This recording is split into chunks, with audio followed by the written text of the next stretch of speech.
Hello and welcome everyone to our AIM Summit webinar on the role of digital assets in the post-pandemic world. I'm your moderator, Zachary Zefrati. I'm the CEO and founder of Dalma Capital and strategic partner of AIM Summit. We have quite a few people dialing in from around the world today. We have over 30 countries participating in this session, including institutional investors, family offices, high net worth individuals, and leaders of the financial services industry. Please feel free to submit your questions as they come throughout the session. There's a Zoom Q&A dialogue at the bottom of the screen. We're excited to take questions throughout this session.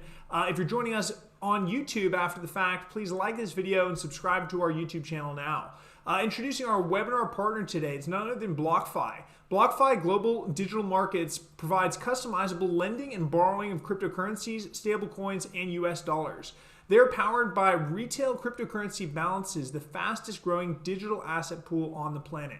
Introducing our speakers today, Rishi Ramchandani is experienced in traditional finance and the financial technology sector. He spent a decade at Bank of America Merrill Lynch across Hong Kong and New York, focusing primarily on a portfolio of equity sales and trading. He left traditional finance for entrepreneurship, founding a fintech company, and most recently a financial coaching company before joining BlockFi to lead their Asia expansion. Also introducing my dear friend Saeed Harab-al-Dharmaki. Saeed is the managing director of Alphabet Digital Currency Fund and chairman of eGovern Blockchain Consultancy Company. He was previously a managing director at Binary Financial as well. He sits on the boards of entities such as DEX, RealX, MENA FinTech Association, BMobi, Johanian Associates, Lead Ventures, Royal Finance, Artha, Casper Labs, and Kenzie Wealth. These roles have given him tremendous insight into the crypto blockchain space and have enabled him to develop a key network of contacts, which has helped him grow his knowledge of the market exponentially. He started his career at the Abu Dhabi Investment Authority, also known as ADIA, in October 2009, where he was an operations specialist and then moved into fixed income and treasury. In June 2018, he decided to leave ADIA and focus on the crypto and blockchain industry. Also introducing Avanish Aquila. Avanish has 20 years experience in capital markets and asset management. He was most recently responsible for managing the investment team at Kinetic Capital, a blockchain investment firm with portfolios in early stage and publicly traded digital assets. Prior to joining Kinetic, he was an equity analyst at Oxif Capital Management Asia, a position which he held for 9 years. Prior to Oxif, he was an equity research analyst at Goldman Sachs and UBS in London. Gentlemen, again, really been looking forward to this session. With the institutional background that you each have, I thought it would be appropriate to start the discussion on what does crypto look like in the institutional investors' portfolio today? Is the current state? What are roadblocks and what are some future trends? Maybe Rishi, you could start off with the situation as you see it in the U.S. Yeah, sure. So I think I can break it down to what we've kind of seen over the last few years and the evolution of it. So I think early in the days, it was, the 2018, 2019, when we saw the HFT come in, for the market making, and we were working with them for lending them for working capital needs and so forth. And I think they were the early entrants. And at that time, it was majority crypto native firms, and then they were the first to enter from the traditional side. And I think what happened last year is we started to see the growth, even Q1, Q2, of the more multi-asset and global macro funds. And we saw the huge growth in that space, especially in Q4, Q3 last year and leading into this year, where we have literally 4x the number of traditional finance customers that we have on the platform. And they're coming in to just go long. They're coming in with to trade on margin. They're coming in with more complex, or forcing people like us to come up with more complex structured products, such as like fund financing and so forth. Another leg that we're seeing is a lot of family offices that we've seen over the last, I would say, year and a half, and picked up a lot in the US and then kind of trickling over to Asia. I think they, and in everyone's region over here, they're easy to make, they're fast to make the quick decisions. They're looking at things like basis trading, and again, structured products is obviously their bread and butter. And then the last one that we've kind of seen, I would say this year even, is the corporates for the treasury management. And we see the news of all the public listed companies that do that, but people forget about the private companies in Asia and in the US that are coming in that space, who are not sitting there hitting the news. So, Saeed, you previously were at the Abu Dhabi Investment Authority, the largest sovereign wealth fund, or second largest sovereign wealth fund in the world. are you seeing sovereign wealth funds, very large institutional investors ready to make moves into this space? And if not, what are some of the roadblocks? What's keeping large institutional investors like ADIA and the Temaseks and the PIFs of the world on the sidelines of crypto? Yeah, sure. I think with the large institutions and the large sovereign wealth funds in the region here, I think they're a bit hesitant at the moment to enter the space. I believe that the two biggest hurdles for them is the one, the market cap of the crypto markets in general. I think probably once the crypto market cap reaches a few a few trillion dollars, or maybe tens of trillions of dollars, it'll be large enough for them to be able to get in and out without moving the market too much. There's also an issue that they have with the universe of funds that they would invest in to get exposure to crypto, because usually these large institutions and large sovereign wealth funds here, they try to enter a new asset class via funds or fund of funds, and they like to have at least 10 to 20 established funds with AUMs over at least a few $1 billion, so that they don't have too much of the percentage of the AUM. So that universe of funds out there is, I think you can only count them on a handful, and not all of them reach the few $1 billion mark. So that's another issue for them. But I think probably towards the end of this year, or if Bitcoin really jumps high enough to, like I say, $100,000 or $200,000, then that's when I see them entering into the space. And when they do enter, they will enter with significant sums as well. So, Avanish, what are you seeing in Asia? Are you seeing them to be ahead of the curve, behind the curve in terms of institutional investor adoption, or the adoption? Who are the investors in Asia that are getting exposure to crypto and to the DeFi space? Yeah, so I think in Asia we're definitely a little bit behind where the US is. The US tends to lead on this stuff, and if I think about the individual buckets. We start with the high net worth. Like if I look at our business, we're an asset manager, and where we really see the demand is from high net worth investors. They're certainly more nimble, able to allocate more quickly. Family offices, I think most family offices in Asia are quite conservative, heavy weighting to property. But I think the family offices are probably the next in terms of being able to allocate, and most of the family offices would do that themselves rather than look for like a fund product or a managed product.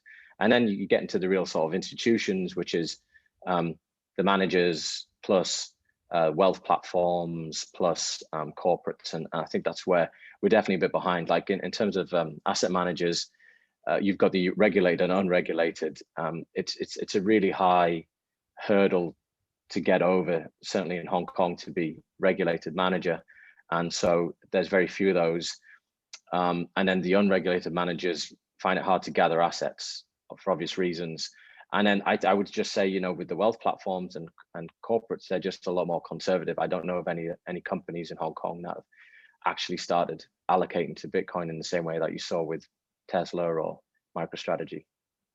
Well, since you mentioned Tesla, MicroStrategy, I think this is an interesting point to touch upon, because while institutional investors some of them may not yet be directly embracing crypto. I think it was mentioned in one of our other discussions before this call that BlackRock is still taking the position that they're not investing in crypto funds. I mean, look at Tesla is now the sixth largest company in the S&P 500.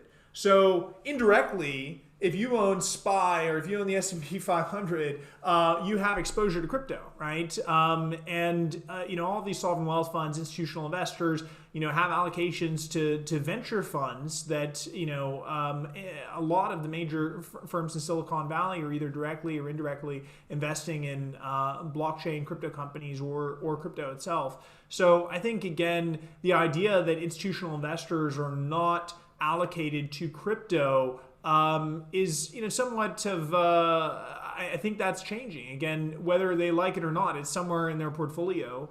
and it may represent a small kind of derivative exposure through a portfolio company or a sub portfolio of another company. But pretty much any large investor with a decently diversified portfolio now can't say that crypto is not representing it. I mean, Rishi, are there any other examples that you could highlight of, companies that you see that are gaining exposure to the asset class, maybe through derivative exposures like other funds?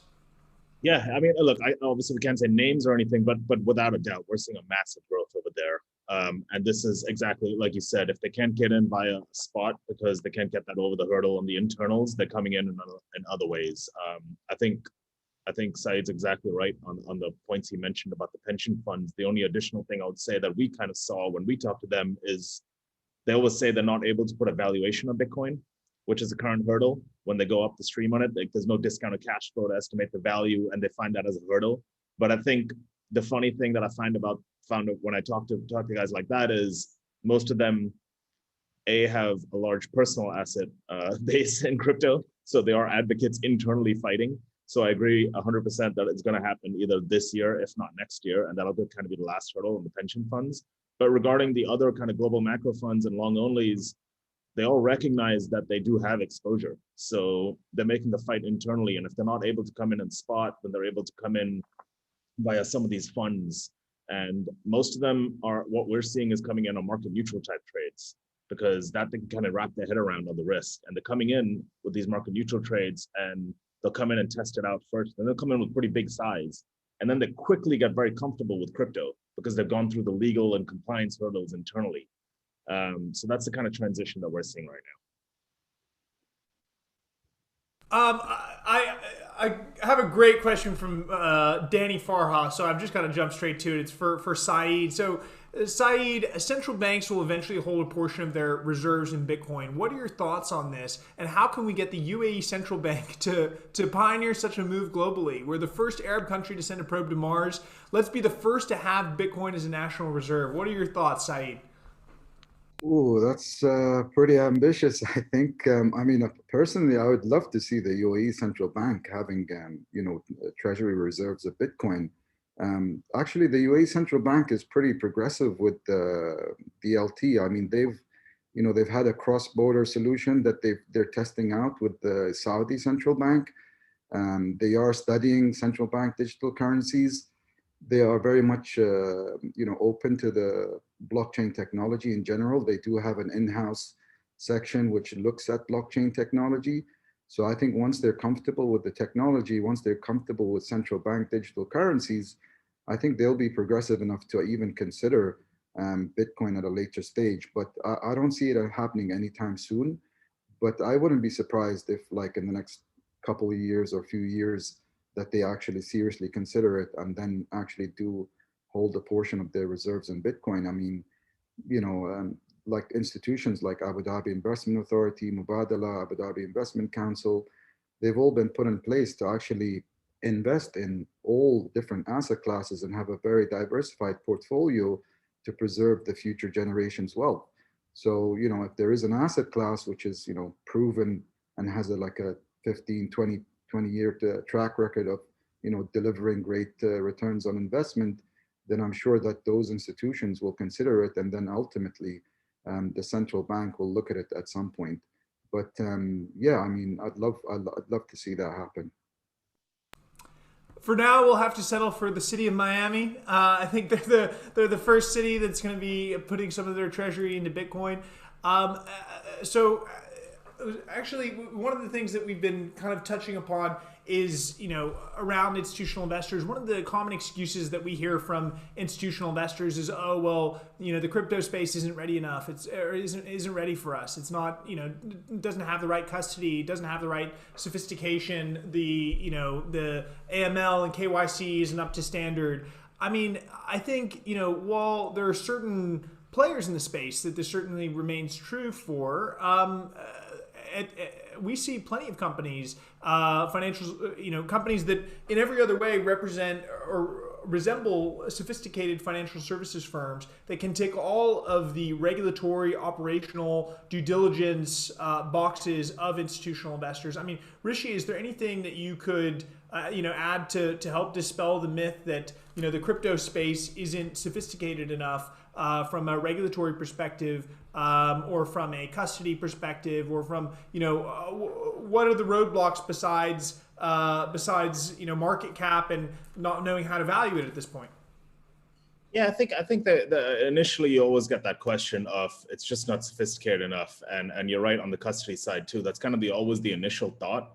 And as they start kind of coming in and looking at it, I think the first reaction is always they're surprised at how sophisticated it is, and they're surprised at the players in it. So I would kind of put BlockFi up there because we do take AML KYC extremely at a high importance to us, and also kind of the people who are within the firm. When our chief risk officer, our CEO, and people like that, and their backgrounds, I think when they start actually looking at who's running the shop, they realize, okay, it is actually very sophisticated. Then they also realize the players that we're kind of talking to and the custody, like the Fidelity partnership we have and so forth, they kind of open their eyes up a little bit.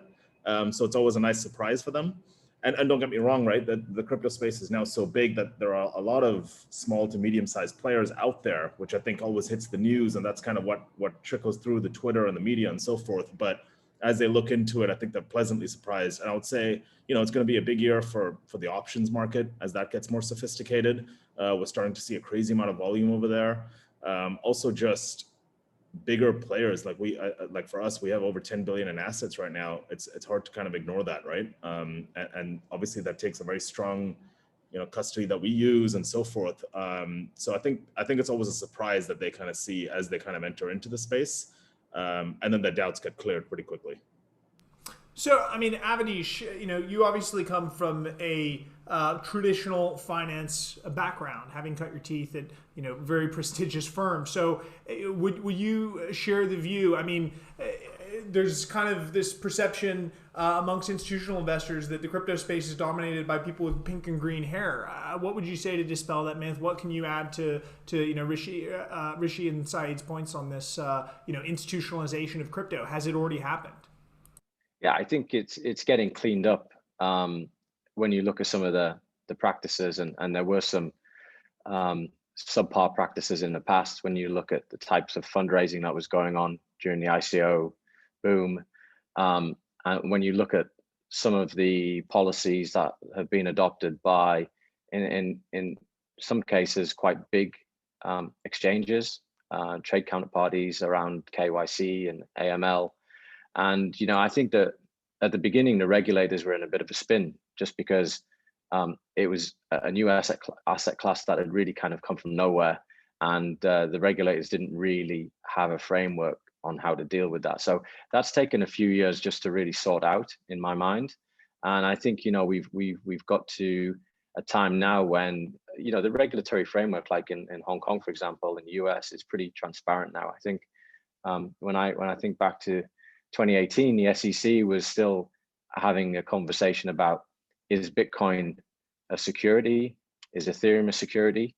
And so, it was really very sort of preliminary discussions. And I think now we've got that cleared, what these things are and how they should be regulated, and the best practices for all of the intermediaries that are involved. And that's ultimately what gives investors confidence today, because we're seeing less of those let's say, poor practices.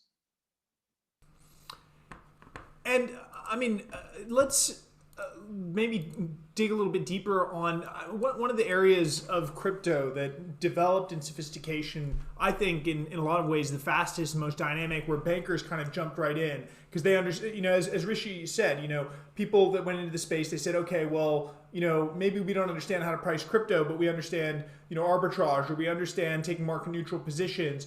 A lot of guys got into the lending space as well. So Rishi, maybe could you tell us about, the lending market, the yield generation market, how that works, and how that market's developed?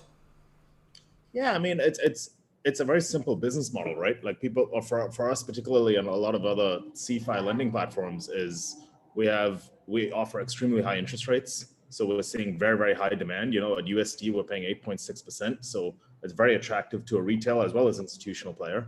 So we're getting a ton of assets coming in every single day. And this is at Bitcoin and USD and a few others. And as that continues to grow, what we have is our institutional desk that is sitting there and talking to these traditional finance firms. And I would say a lot of our job is education over there, and talking to them and educating to see what are the types of trades that they can go on. And it's simple stuff like basis trading, right? Which they're all familiar with. They all have access to CME. It's just a different asset class. So a lot of it is just education. And for our business model, it's very simple. It's just like a traditional finance area where we have people lending to us, which is, you know, when you look at it, it's technically an uncollateralized loan, that we're getting assets coming in, the assets continue to grow and we're lending them back out. And I think the most important thing for us is the risk management. And that's kind of what differentiates any type of big firm as they grow, is the risk management, because it's so volatile. The volatility, you know, the hope is that as these institutions come in, the volatility goes down because they become more sophisticated and the larger numbers and larger ticket players in there. But right now, the volatility is still extremely high. So the most important thing for us is risk management, is when days like last year in March come, we're able to stand and have absolutely zero issues. And that's kind of the real test for us and other firms just like ours, I'd say. Saeed, how have you seen the development of the kind of intermediation of crypto, the CeFi sector develop, and how do you see DeFi starting to take a role in entering into that market, into segments of that market? Yeah, so I think in terms of CeFi, you know, you see companies like BlockFi, Genesis, Celsius, they've all got tens of billions of dollars under management, and they're handling that side of the CeFi lending side very well, and it's continues to expand. On the DeFi side, you know, like the smart contracts have become much more sophisticated. I think even all these DeFi protocols where you can, you know, earn APY by lending and borrowing, they've actually, you know, actually got insurance cover. There's the third parties that provide insurance cover on the smart contract, because the biggest risk with DeFi protocols with lending and borrowing is, you know, if the smart contract gets hacked, but that's being mitigated at the moment. I mean, yesterday when we had our prep call, you know, one of the platforms that I use for lending and borrowing had $2 billion value locked. And today I looked at it and it's $2.6 billion. I'm like, that's insane, you know? So basically, I think decentralized finance is catching up very quickly. You're seeing a lot of innovation happening, a lot of people actually jumping into it. And I think it's only gonna increase. I mean, the APYs are pretty high. You know, Rishi was talking about 8.6%. You know, with DeFi protocols, you can get like 40% APY using just stable coins, never mind crypto assets. So I think it's definitely developing very, very rapidly. Yes, it can be, you know, tricky if you're not familiar with using a wallet or you know, familiar with smart contracts. But I think if you have tech people in-house, being like a small institution or a family office, then I think you can figure it out and you know, start making some serious returns or yield returns out there. So, I mean, so this is something that has really been born out of the United States and continues to be continues to be the growth market. But I mean, Avanish, how do you see this going into Asia, outside of the U.S.? Do you think the U.S. will continue to dominate this space? I mean, you know, can you even call DeFi as, you know, I mean, if it's properly decentralized, is that really, you know, what's the nexus to the U.S. or to any, you know, nation or market? And you know, who are the players in this space? How many of these are crypto native, and how many of these do you see as being traditional finance guys?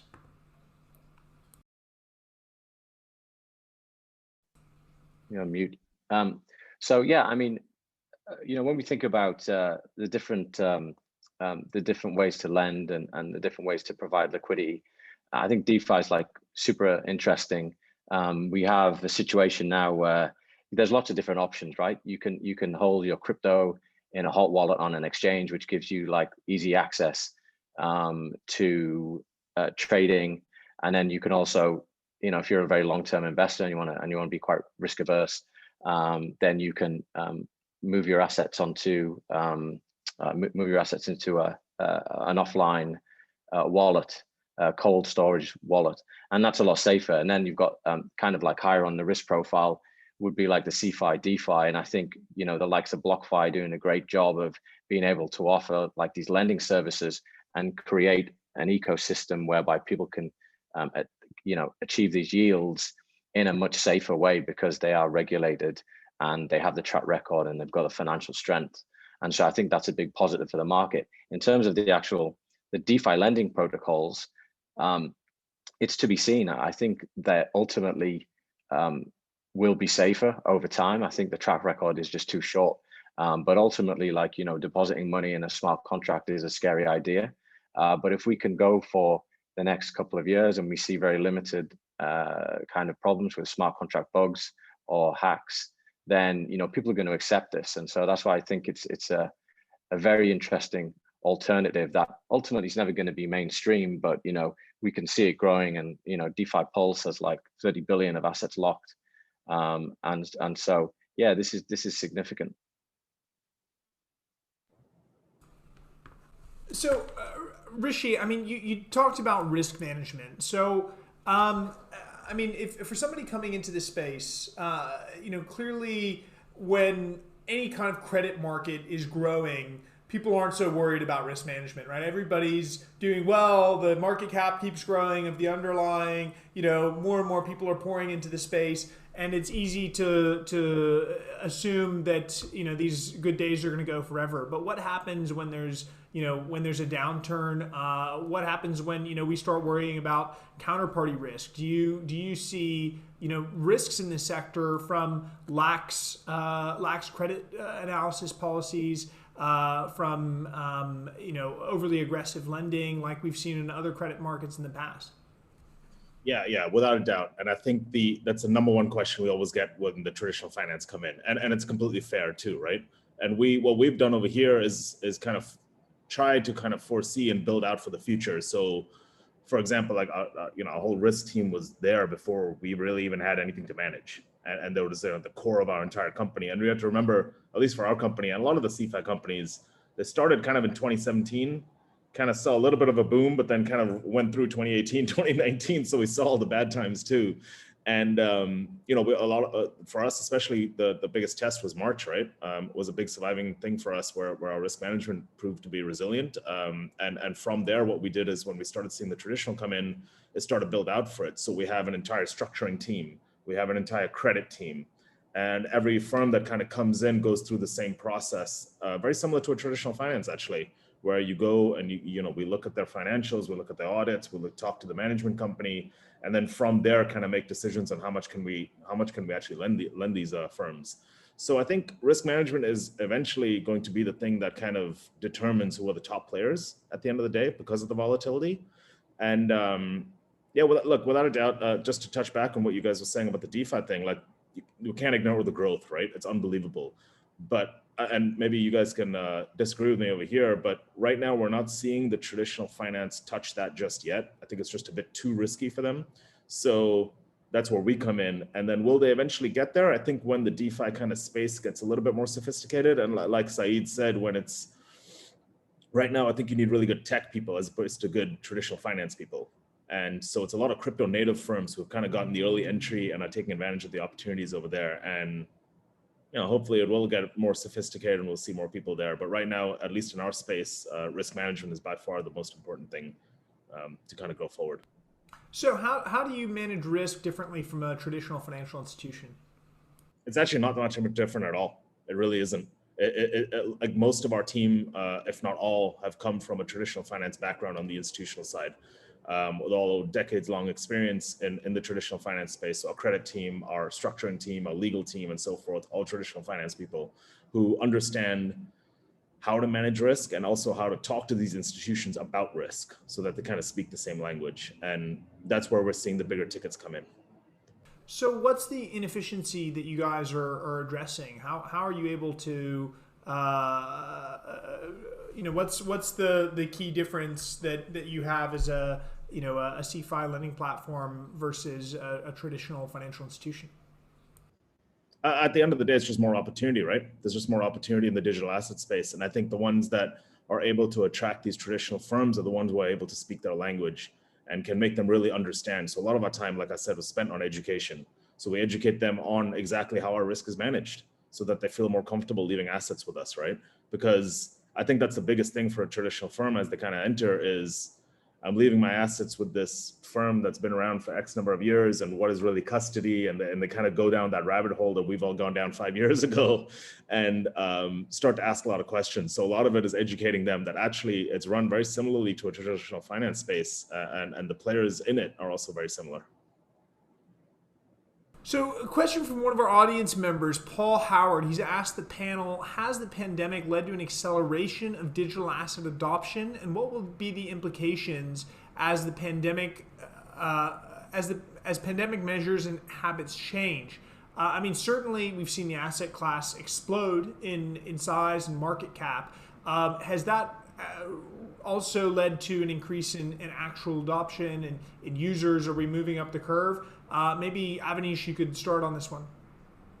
Yeah, I think definitely. You can take this from the bottom up view or the top down view, but like from the bottom up view, there's definitely more internet usage. People are using the internet more. People are interacting with the internet more, and that has like a clear knock-on effect with things like blockchain, with areas of blockchain such as like DeFi, which are new and emerging, and then. If we think about from the top-down view, obviously the most important asset in the digital asset space is Bitcoin itself.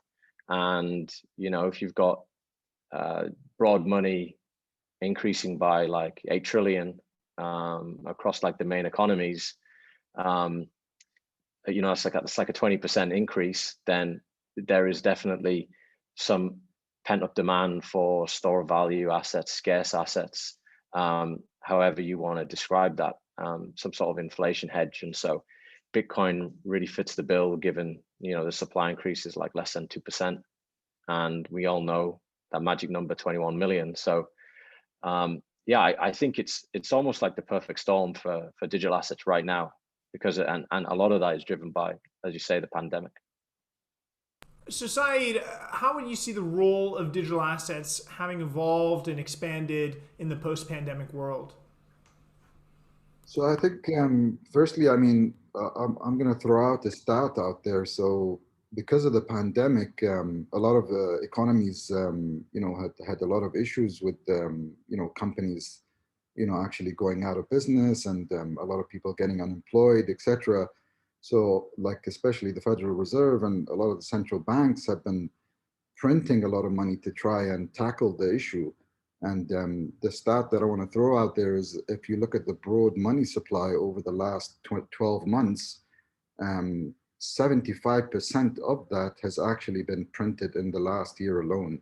So I think that's pretty scary, and that's why you've seen such a huge boom in the demand for digital assets. But I think the flexibility that you have with digital asset when it comes to smart contracts and the actual tech behind digital assets, blockchain technology, is at the point now where it's developed to such a level where you can actually do really great innovation with it, and you can actually the use cases for it as well for traditional businesses. A lot of traditional businesses can actually use blockchain technology. I mean, it's not a tech that can work for every single use case or every single business process or activity, but there are elements out there which, blockchain tech actually makes it much, much more efficient and much more transparent. So, I mean, I think it's that flexibility that you have with blockchain technology and digital assets that's made it attractive nowadays. But on the macro level, I think that's the biggest reason why you're seeing an exponential growth in the demand for digital assets. So I guess, again, it's a two-pronged combination. I mean, the fact that we're doing sessions like this on Zoom, it's a digital platform, whereas, a year ago we would have been doing it at a conference hall where people would have had to fly around and get in. So this is an increase in digital adoption.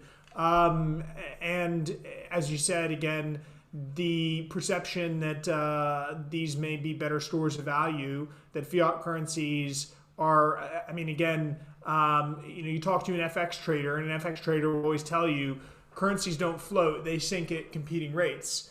There's no fiat currency that's actually ever going up in value. It's just, like you're on an elevator, and one elevator's going down slower, it looks like it's going up if you're in the lower one, right? So, I mean, those are the two factors that you're kind of saying are driving some of the digital asset adoption and acceleration. I mean, Rishi, maybe one of the, going back to the financing space, going back to CFI, that segment of CFI that you guys are in, how did that evolve? Where did it start?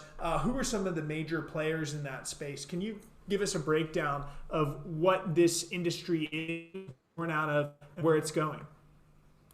Yeah, I mean, look, it all started for us in the retail side. Like, we're powered by our retail at the end of the day. And just to go touch on the pandemic side, like we've seen a massive growth on the retail side, and that's where our assets are growing, right? Our business model is very simple. We have people leaving us coin and USD to earn an interest, to earn a high interest rate, and it's much higher than any traditional finance bank is paying. And I think people got frustrated over the last year. They're seeing that the banks are not really paying them anything, and they're looking at places like BlockFi and other CFI platforms as more like their, I would say, kind of like their savings account in a way, right? Where you can sit there and actually earn a yield. So it's at the end of the day, our whole business was started from the retail side, where people can either take loans using crypto as collateral, which you can't do in any traditional finance space, and then also just leave us assets and we'll give you a high interest rate.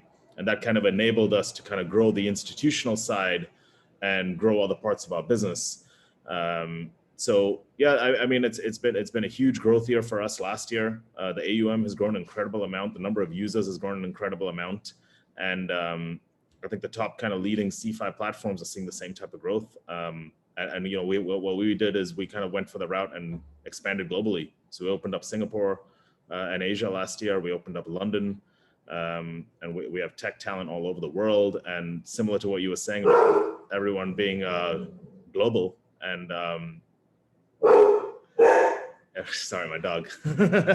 Everyone being digital, we kind of took that route, and we grew during the COVID pandemic, and we kind of took that stance that actually, we're not going to let this slow us down, and we kind of foresaw that Bitcoin's going to grow and crypto is going to grow, and took that stance.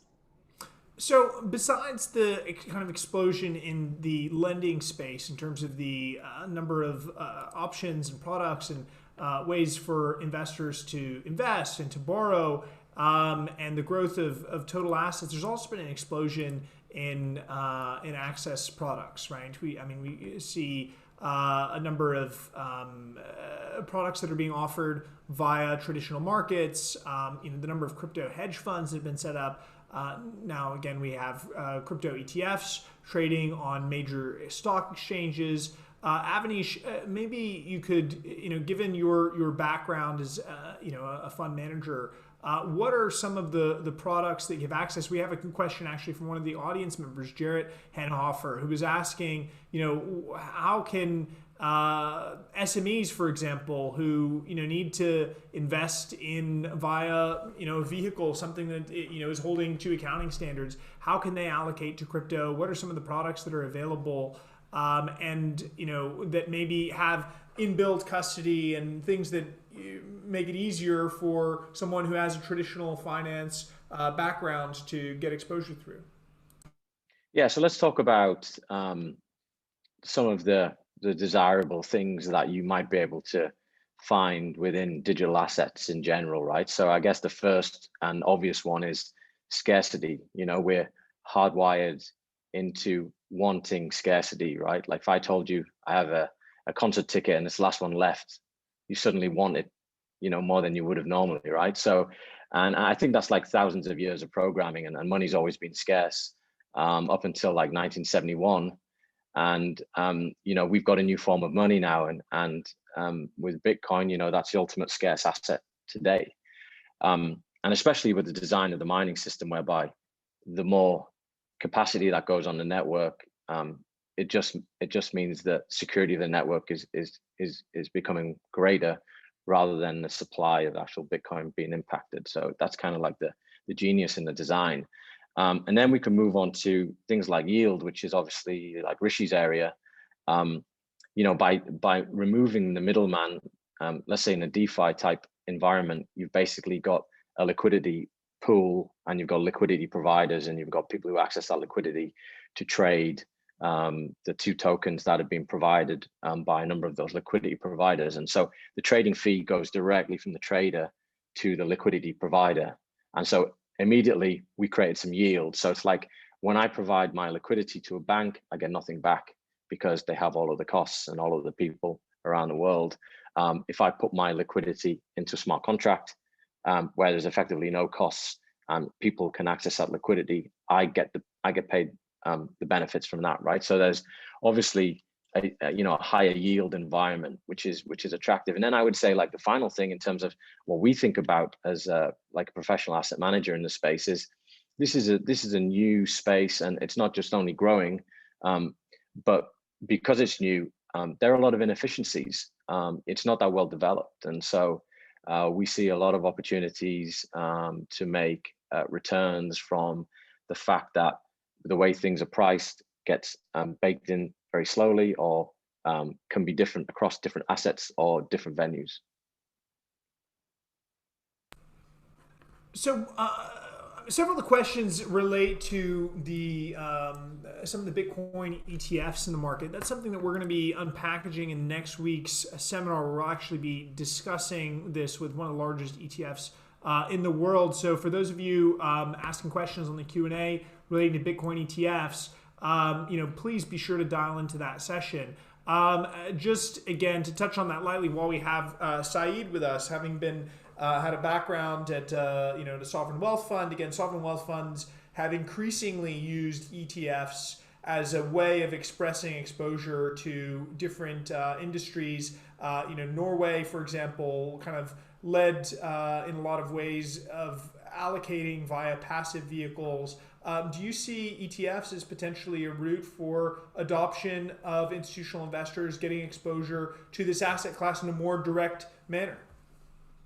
Yeah, absolutely. I mean, ETFs along with fund of funds or investing through funds, those are the main areas that large institutions will look to get the exposures primarily just to mitigate a lot of the risks associated with custody risk, counterparty risk, all of these different types of risks that they want to avoid, and they just want to have the exposure to the market. So absolutely, I think ETFs are going to play a very big role in adoption of institutions to get the exposure.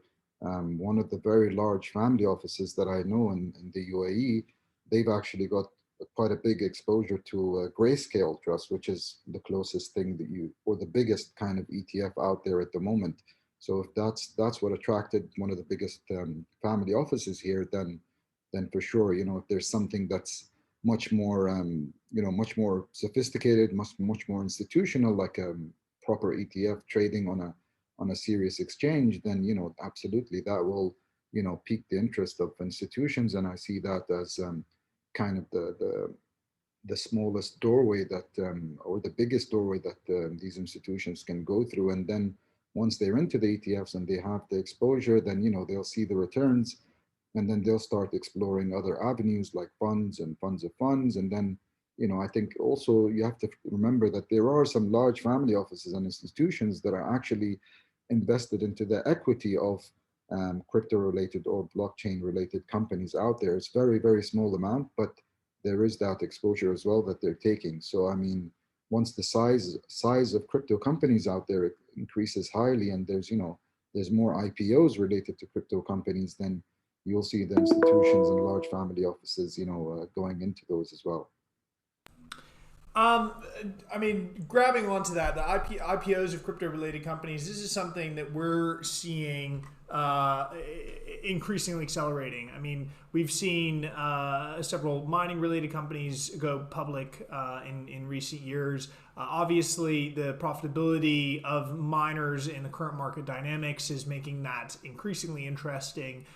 We are, at Dalma, we're working with some of the largest miners in the world who are increasingly tapping into the capital markets and traditional finance. Rishi, at BlockFi, what do you see? I mean, you must have several clients that are in the Bitcoin mining space. What do you see as miners' role in this, lending market, in the borrowing market, and what are the opportunities that you see for mining as potentially a pathway to institutional investor adoption? Those are businesses. Those are actually brick and mortar businesses. These are, they have cash flow statements. You don't necessarily actually have to know how to value Bitcoin to know how to value a mining company. Yeah, exactly. And look, we see it in a few ways, right? On the one hand, you have the miners who want to borrow from us to pay for all their expenses and so forth. But I think now we're at this type of price level, they're more than happy to sell and take the profit. So we're not seeing that as much. That was more a last year type thing. And this year we're kind of interacting with them because we're looking at, and we do this more in North America right now, where they're using their machines as collateral to take loans and expand their business services. So exactly to what you said, we hired some guys who were from the traditional space who had backgrounds in kind of managing these, not to say managing the mining equipment, but managing how do you put a price on this? Like, how do you actually take the whole entire thing and put a price on this entire warehouse? So we had to hire a couple of guys who focus just on that. And I have no doubt that there are others who are doing this because it's easier for them to wrap their head around, right? Like you said, it's a brick and mortar company. It's a hard asset that they can look at. It's easier to get past the compliance and legal. The other interesting one that we've touched on is ATM machines.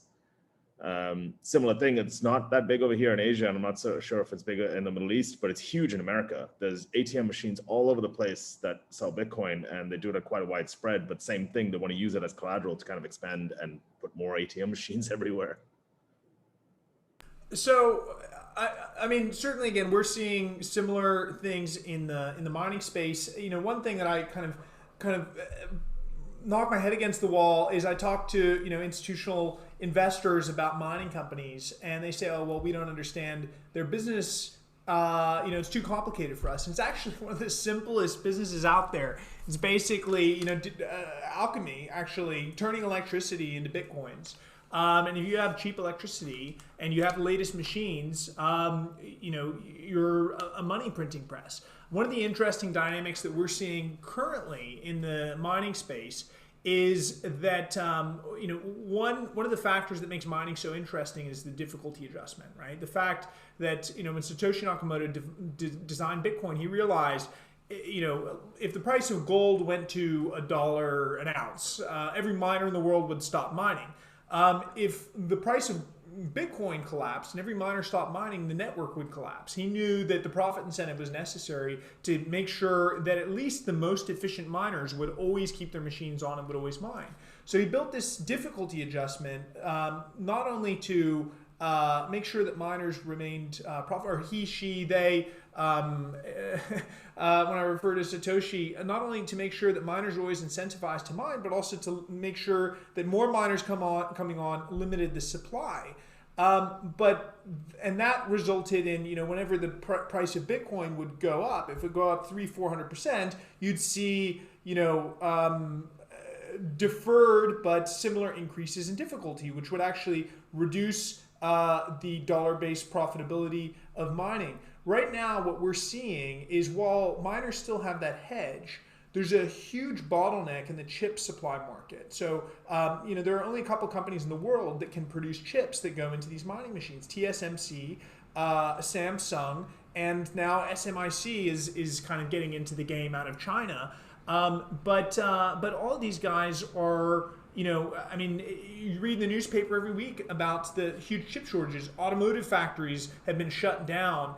So there simply aren't enough chips for the difficulty adjustments to increase. So miners' profitability is going through the roof, as Rishi has alluded to, which has greatly changed their kind of dynamics and their thirst for capital and hardware But I mean, Avanish, do you have any exposure to the mining sector? Is there anything that you can add to, or you'd like to add to, how the mining space has been affecting crypto and DeFi and CeFi and their role in this lending market, the borrowing market, and their thirst for capital? Yeah, I mean, we actually do a lot of like blockchain analytics. We spend a lot of money on blockchain data, and that would include things like the miner behavior, like assets held in miners' wallets, and the amount of selling that miners are doing. Actually, what we noticed last year, so this is like structurally declining for the industry, which is like the amount of Bitcoin held by miners in absolute terms is kind of like long-term on a decline.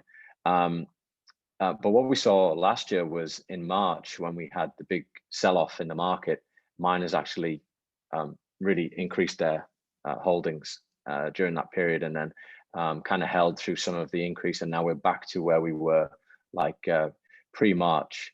But yeah, we do a lot of analysis with the miners. I don't think that the miners I think a lot of them do it themselves, and I guess they would have like very close relationships with the OTC desk, but then they're not necessarily interested in the regulated fund products side of the market. Maybe they do more stuff with Rishi. Maybe I'll add. Maybe I'll add that there's actually a couple of DeFi protocols out there at the moment where you can get if you stake. So there's a couple of companies that have said, okay, if you stake our token, then you will get a pro rata share of our mining returns. So you stake the native token of the DeFi company or DeFi protocol, and you actually earn Bitcoin as a reward. So that's something that's pretty interesting as well out there. Yeah, and actually, we didn't really, we talked about other forms of yield generation, but we didn't really talk about staking. I mean, Saeed, do you mind unpackaging, the dynamics of the staking market for the audience and the income generation that comes from staking in general? Yeah, I think firstly, you have to remember that staking and yield farming is actually, I think, if you're looking at the risk levels. So, you have the lending and borrowing, that's on the lowest level. But then when you go to yield farming and staking, that's actually on the higher end of risk. And actually there's several other risks that you have to consider. One of them being impermanent loss, because usually when you stake liquidity provider tokens. And if you're taking on one side the native token of a DeFi protocol that offers yield farming, then usually those rewards that you're getting from the yield farming are pretty inflationary. So over time, people will get these rewards and start selling them off over time, and the price of that native token will go down in value over time. So you have to be really, really careful with which platform or DeFi protocol you choose to earn yield. But with the level of innovation out there, there's actually quite a lot of platforms now where you can actually generate yield by staking these liquidity pool tokens and minimize the downside risk as well. So there's so many platforms out there. It's very high risk. So I would definitely recommend that you actually look at the token economics. You have to look at the how the rewards mechanism works. But effectively, you're staking, for example, Ethereum against the native token of the protocol, and you're earning rewards in the native token of the protocol. So if they have kind of a deflationary hedge or kind of an inflationary hedge there, then you're kind of covered. But it's pretty complicated, pretty tricky. So you would definitely have to have done a lot of homework and read the smart contracts, etc., because there's higher chance of you losing value rather than earning yield. So Rishi, what do you see in terms of the intermediation? I mean, Saeed has referred to staking platforms. What do you see in the intermediation of staking? How are centralized and decentralized counterparties providing services for people to participate in staking? while mitigating risk or doing it more efficiently? Yeah, I mean, look, to be completely honest, we don't touch that right now. We stay clear of it. Again, we're a risk conservative firm, and in a good way, because we take risk very seriously, and we're trying to, embrace and educate the larger traditional finance firms. And I think DeFi is a little bit further away from them. So we don't currently touch it. Our platform has a limited number of tokens right now, and we're going to be launching a few more. But right now we don't actually touch the DeFi space. I know other competitors of ours do, and they let you stake on the platform. So it's a little bit of CeFi, a little bit of DeFi kind of mixed in. But as of right now, we're holding off, and more so for risk management purposes. So, Avanish, I mean, where do you see the future of the staking market? I mean, as these protocols grow, do you see this as something that will also gain institutional adoption, or is this something that's very crypto native? I think it's more crypto native, like there's, staking just for the sake of like the investment return, I think is going to be fairly limited. I ultimately see staking in terms of like the Ethereum 2.0 beacon chain, that there's already a lot of staking. There's a set amount that you can stake.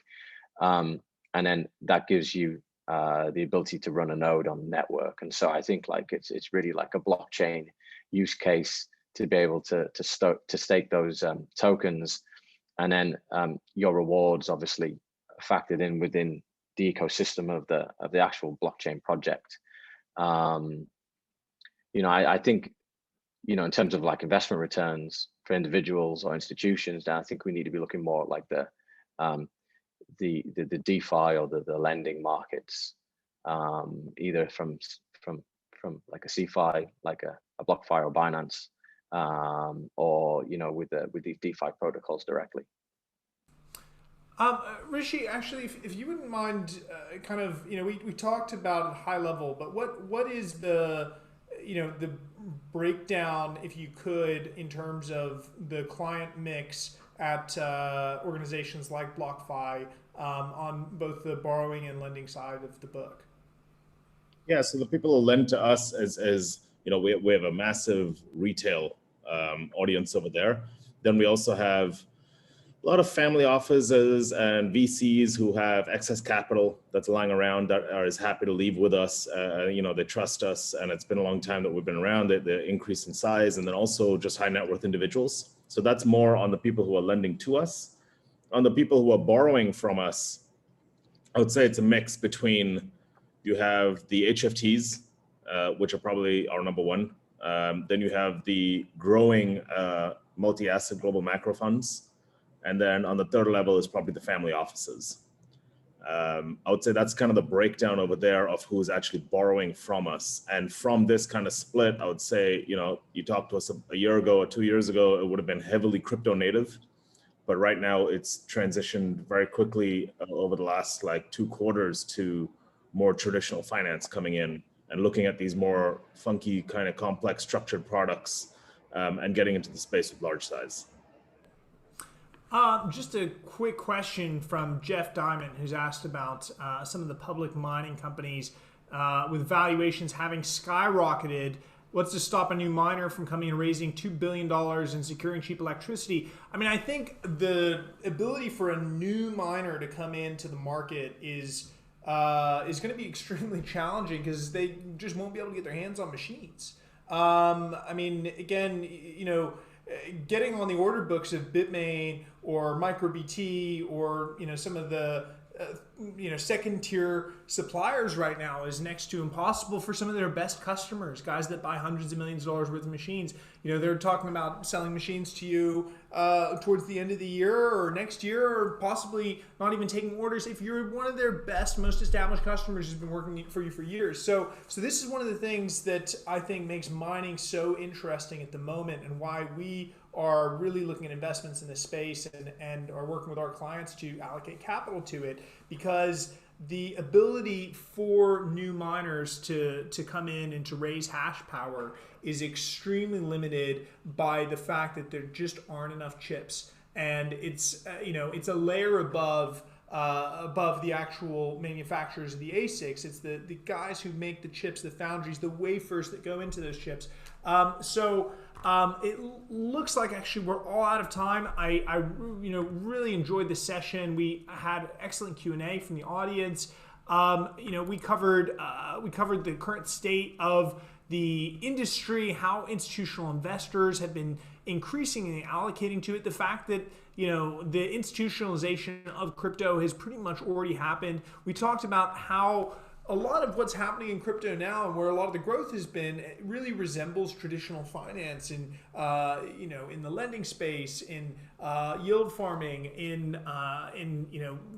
the CeFi platforms like BlockFi, but we also talked about the emergence of the DeFi platforms, and this is where the kind of crypto native guys are finding their interest and growth. And while it's at a very, very small base at the moment, when you consider it in the context of CeFi, it's certainly a growing space and one that we'll continue to watch. I would contest, I think it'll be a long time before institutional investors get comfortable with DeFi, because I think they like to have a counterparty. They want somebody they can sue, right? They want somebody they can point the finger at if something goes wrong. And with the DeFi platform, you pretty much have nobody you can blame but yourself. But I could be wrong. Again, we talked about how traditional funds have been entering this space. The fact that pretty much anyone with exposure to the S&P 500 now has exposure to crypto, whether they like it or not. And we talked about how this is going to continue to evolve, the fact that we're going to see more IPOs, the fact that we're going to see more lending, a growth in the asset base, but that it doesn't come without risks. There will be blowups along the way. The same principles that have underpinned global finance, doing credit analysis, counterparty credit risk. These things still underpin crypto and can't be ignored. I'd like to thank everyone so much for joining. There were a bunch of questions that came in that we weren't able to address about ETFs, but I encourage you to join our next webinar on the 3rd of March, 5 p.m. Gulf Standard Time, 8 a.m. Eastern Time. We're going to be talking with none other than 3iQ, who are the managers of the second largest Bitcoin ETF in the world. The discussion is going to be, is the recent conventional institutional interest in Bitcoin a precursor for widespread adoption? Remember, if you're joining us on YouTube, please like this video, subscribe to our YouTube channel now, but go to aimsummit.com so you can sign up for the live sessions, participate in the Q&A, ask questions from the speakers. Again, thank you everyone for joining from over 30 countries. It was such a pleasure to have you, and looking forward to seeing you again next week.